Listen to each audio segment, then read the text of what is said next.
Hi, today I would like to show you the center double decrease, also known as the S2kp decrease.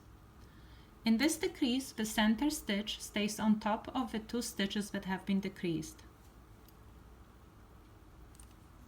Insert your right hand needle into the second and then the first stitch on your left hand needle and slip them off. Now knit the following stitch and slip it off. Insert your left hand needle into the two stitches you slipped from left to right and move them over the stitch you knitted.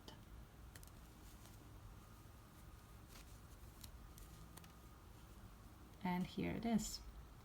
One more time. Insert your right hand needle into the second